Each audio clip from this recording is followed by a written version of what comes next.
Pilian ng maraming fans ang eksena ng magka-love team na Kim Chiu at Paolo Avellino sa What's Wrong with Secretary Kim kahapon, May 13, 2024.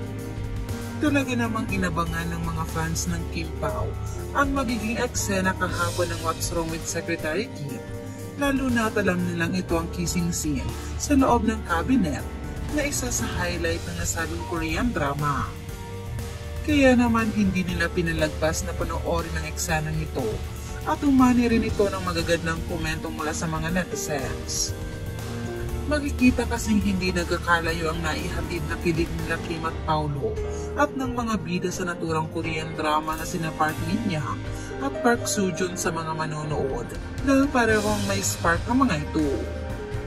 Sa eksenang ito kasi mapapanood na habang nasa loob ng cabinet si Paolo ay hinila nito si Kim na dahilan upang mapakandong ang aktres-aktor at dito nagsimula ang kanilang pagpapakilig sa mga manonood nang unti-unting magdikit ang kanilang mga labi. At dahil sa dami ng sumusuporta sa tambalan nila Kim at Paolo, hindi nakaligtas sa mga fans ang naging paraan ng paghalik ng dalawa sa isa't isa.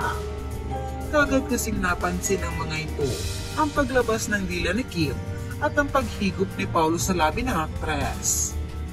Maliban din sa nakakandong si Kim kay Paolo, nakahawak din ito sa batok ng aktor.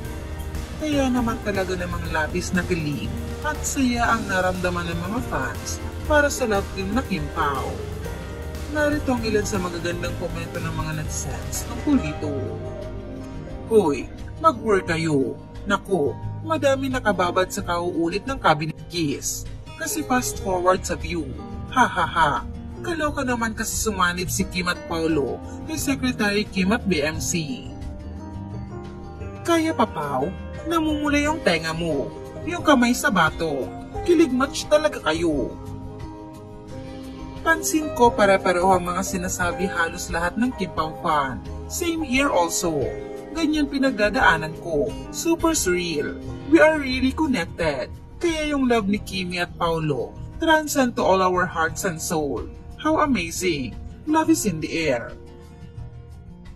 Ayoko maging unfair ng judgment, pero mas nakakakilig talaga ang Philippine adaptation. Yung ramdam mo yung feelings. Hi! The best Philippine version, ang natural. Thank you for this, Kim Pao. One of my favorite Korean series, but the Philippine adaptation truly surprised me and gave justice. Best adaptation ever.